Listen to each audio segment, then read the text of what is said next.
আষাঢ়ের প্রবল বর্ষণে ভাসছে দেশের দক্ষিণ পূর্বাঞ্চল। ৬ জুন বিকেল থেকে শুরু হওয়া টানা অতি ভারী বৃষ্টিতে স্থবির হয়ে পড়েছে বন্দরনগরী চট্টগ্রাম। পতেঙ্গা আবহাওয়া অফিসের তথ্য অনুযায়ী মঙ্গলবার বিকেল ৩টা পর্যন্ত ২৪ ঘন্টায় সেখানে ৪১২.৩ মিলিমিটার বৃষ্টিপাত রেকর্ড করা হয়েছে, যা দীর্ঘ ৪২ বছরের মধ্যে সর্বোচ্চ। এর আগে ১৯৮৩ সালের ৪ আগস্ট ৫১১ মিলিমিটার বৃষ্টি দেখেছিল চট্টগ্রামবাসী। ৩২ ইঞ্চি জেভিকো টিভি এখন মাত্র ১৫,০০০ টাকায়, সাথে পাচ্ছেন ৩ বছরের প্যানেল ওয়ারেন্টি।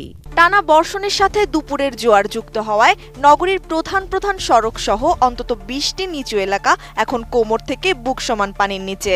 আগ্রাবাদ, কাতালগঞ্জ, চকবাজার ও হালিশহরের শত শত বাসাবাড়ির নিচতলায় পানি ঢুকে পড়েছে।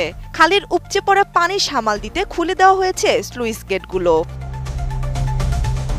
অতি ভারী বৃষ্টির কারণে পাঁচলাইশের রহমাননগর এলাকায় এক দেয়াল ধসের ঘটনায় শফিকুল ইসলাম নামের এক মাছ ব্যবসায়ীর মৃত্যু হয়েছে। আহত হয়েছেন আরও ৩ জন।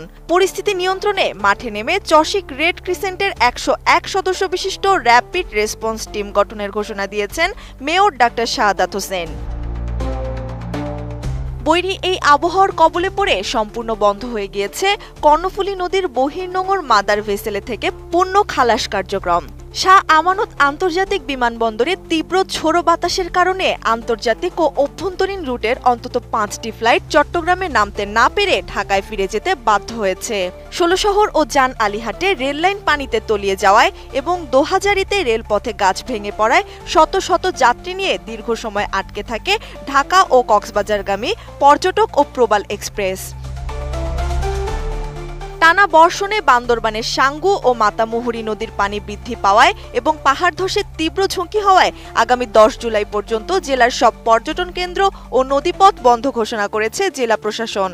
থানচি ও আমাখুমে আটকে পড়া ৮৮ জন পর্যটকদের উদ্ধার করা হলেও নাইক্ষ্যংছড়িতে ঢলের স্রোতে ভেসে গিয়ে এক শিশুর মৃত্যু হয়েছে।